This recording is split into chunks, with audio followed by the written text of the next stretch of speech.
In a world where progress never sleeps, one company stands out as the driving force behind infrastructure and energy solutions. Introducing our fuel company and cement producer, where excellence meets efficiency. Jar Oil. The company have 30 filling stations across the country that are all operating, which includes the recently completed Yarambamba and Old Yundum filling stations. And our rates are relatively cheaper than anyone else across the country.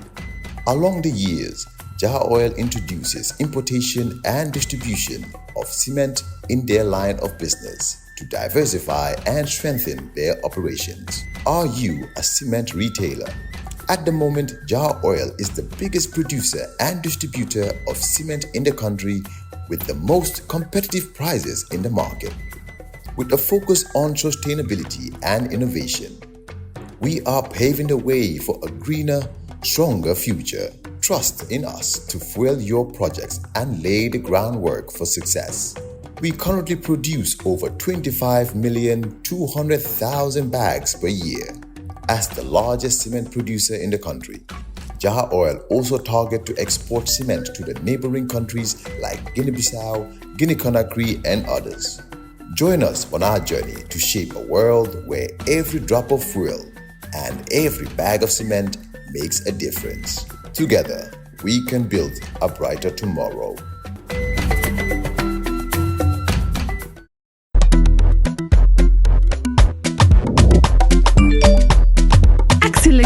Sowe. Yo, apply. Yo, luta to dede. Luta mo nulo jel mo to nga andil mahalis. Hello? Busel mo fine. What? Busel mo fine. Oh, yes! Wave Axina Gambia. Deposit and withdraw money, pay bills, and buy mobile credit without fees. Transfer money wherever in the country for only 1% fee. At Wave. Busel mo fine? Wave. Your money is yours. For migrants and diaspora members, casting a vote can be a powerful affirmation of identity, rights, and sense of belonging. Out-of-country voting has gained momentum across the world in recent decades, driven by diaspora communities seeking inclusion. Only 24% of 216 countries worldwide do not yet enfranchise their citizens abroad for elections. You heard that right. The number of countries allowing diaspora voting has steadily increased over the past 2 decades, and I make the claim relying on data provided by International IDEA, the intergovernmental organization that supports democracy worldwide. Sadly, the Gambia is among the less than 1 in 4 countries that still require physical return voting. And that's because the current parliament recently blocked an attempt to align the country with election best practice. Well, Gambian citizens abroad, angry at what they see as Banjul's distant political establishment and their mismanagement of the economy, feel the only way they can voice their anger is to take to social platforms and mainstream media, including this program. Well, the latest to speak out is journalist Alieu Badara Sowe, based in Portsmouth, England. Peter, I have been silent for far too long, trying to understand what direction our beloved nation, the Gambia, is heading to. But time has come to break that silence due to the latest and final betrayal by our legislature, the House of Parliament of the Gambia, in denying tens of thousands of Gambians, including myself, the right to exercise one of the most fundamental rights bestowed on us, the right to choose who becomes president of our motherland. Peter, it took a lot of Gambian lives and sacrifices to get rid of the brutal dictatorship and put in place what we have today. Usman Koro Sise, Solo Sandeng, Haruna Jame, Deida Haidara, Ibrahima Chief Mane, Omar Barrow, Sadibu Haidara, Ndur Cham, Abdullah Fall, Almamo Mane. The list goes on. It's a long one. These people gave their lives for the future of the Gambia, a bright Gambia with lasting peace and equality. I remember attending a meeting of all stakeholders, save for the APRC, even though their agents might have been present, at the Houses of Parliament in London, with a bid to strategize on how to uproot the brutal dictatorship that was plaguing our country.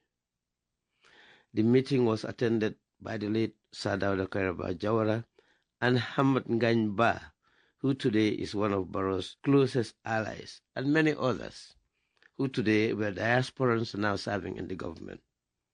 Fast forward 2016, all stakeholders were able to forego their political differences and bring that long overdue change of government in our country. What Gambians were told was that we will be voting for a transitional government that shall serve for only 3 years, put the right systems in place to enable a democratically elected government in place through free and fair elections. We were also told that the leader of the transitional government shall not contest the subsequent election after his 3-year mandate is expired. That's to enable a level playing field. This is what Gambians voted for. First betrayal. At the end of the 3 years, Barrow declared he was extending his mandate to 5 years because it would take that long to complete whatever he was doing. And to add insult to injury, he informed us that he was constitutionally allowed to do that. Cunning as he is, he manipulated Ousainou Darboe, a legal luminary, to make the pronouncement that he, Ousainou Darboe, will take legal action against anyone trying to stop Barrow from extending his mandate to 5 years. When the 3 years Jodna movement started holding the establishment to account, the leaders ended up in jail. As a legal luminary, Ousainou Darboe should have known and must have known that a referendum was required for Barrow to be able to extend his mandate to 5 years after the Gambians voted for 3 years. Betrayal number 2. The president of the transitional government shall not stand in subsequent elections. Barrow again negated on this, promised he wouldn't stand, he stood and then wants to stand again. The third betrayal, and most annoying, forming an alliance with the APRC, the party that caused immeasurable suffering and harrowing crimes against humanity, against Gambians, whining and dining with the devils that were chief facilitators of the brutal dictatorship of the Jammeh regime. So APRC's Fabakary Tombong Jatta, Speaker of the House, his stand on Section 14 and then the barring of Gambian diasporans from voting never came as a surprise. It just went as far as to show how much influence APRC still have in the NPP through the back door. But we do understand the APRC are still angry with diasporan Gambians because of their belief still that it was because of diasporans that they lost their dear leader, Professor Alhaji Said Dr. Pat Yahya Abdul Aziz Jamus Jonkong Jammeh, wherever his face is, now living in self-imposed exile in Equatorial Guinea. I understand is there drinking Cafe Touba. One of the greatest sons of Africa, Nelson Mandela, once said, "A person who changes his principles depending on who he is dealing with is not fit to be a leader." Lest we forget, we uprooted Jammeh without a single bullet being fired. I just don't understand why Barrow doesn't seem to learn any lessons. I also wonder what the government spokesperson, who is also advisor to the president on diaspora affairs, my own friend Sangs, take is on this. Why does he think it's necessary to bar us from our fundamental right to vote? Thank you, Peter, and to your listeners.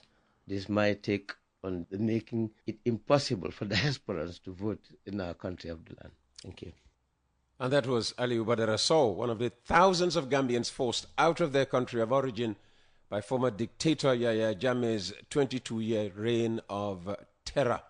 Meanwhile, a local campaign is on to try to get the clause guaranteeing out-of-country voting to be restored to the new election bill before it is adopted possibly next week.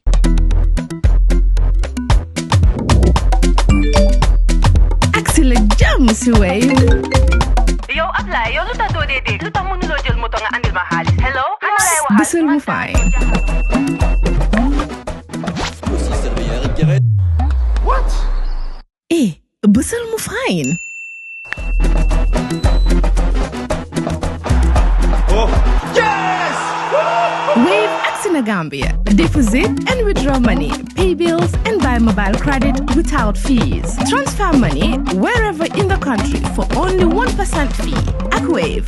Bësal mu fine. Wave. Your money is yours. Jar Oil. The company have filling stations across the country, and our rates are relatively cheaper than anyone else across the country. Jar Oil is the biggest producer and distributor of cement in the country with the most competitive prices in the market.